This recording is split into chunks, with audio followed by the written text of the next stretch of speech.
ડભોઈના ધારાસભ્ય શૈલેષ મહેતાએ ઓપરેશન સિંદૂરને લઈને પ્રતિક્રિયા આપી હતી તથા લોકોને મોક ડ્રીલમાં સહભાગી બનવા અપીલ કરી હતી। ડભોઈના ધારાસભ્ય શૈલેષભાઈ મહેતા દ્વારા ઓપરેશન સિંદૂરને લઈને પ્રતિક્રિયા આપી હતી। તેઓએ મોક ડ્રીલને લઈને ડભોઈની જનતાને અપીલ કરી હતી।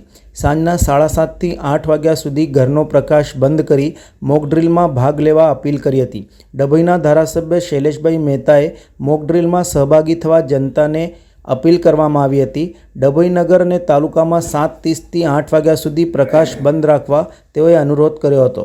જે રીતે પહેલગામનો બદલો ભારતીય સેનાએ લીધો છે રાત્રે, અને માટે ભારતીય સેનાને સાથે સાથે સૌથી વધુ આપણા વડાપ્રધાન શ્રી નરેન્દ્રભાઈ મોદીને અભિનંદન।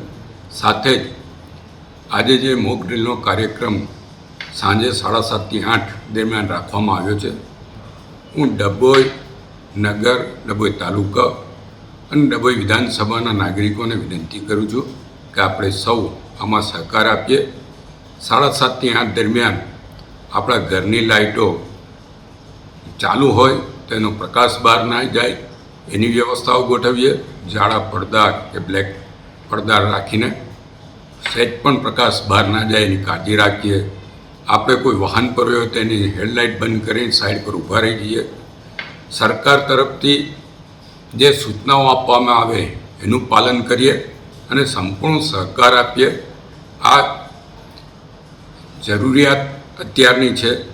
મોક ડ્રીલ મારફત આપણને યુદ્ધના સમયમાં શું પરિસ્થિતિ ઉદ્ભવે અને શું આપણે કરવું જોઈએ, સરકાર આપણને જે ટ્રેનિંગ આપી રહી છે એ ટ્રેનિંગનો આપણે લાભ લઈ શકીએ અને કોઈ ઇમરજન્સી ઊભી થાય તો કેવી રીતે લોકોને ઇમરજન્સીમાં મદદ કરવી એ તમામ વસ્તુને ધ્યાનમાં રાખીને આપણે સૌ સરકારની જે કંઈ સૂચનાઓ હોય, તંત્ર તરફથી જે કંઈ સૂચનાઓ આપવામાં આવે એ ડભોઈ નગર અને ડભોઈ તાલુકા અને ડભોઈ વિધાનસભાના તમામ નાગરિકો એ તંત્રને જે કંઈ સૂચનાઓ હોય એનો અમલ કરે એવી આપ મારફત વિનંતી કરું છું।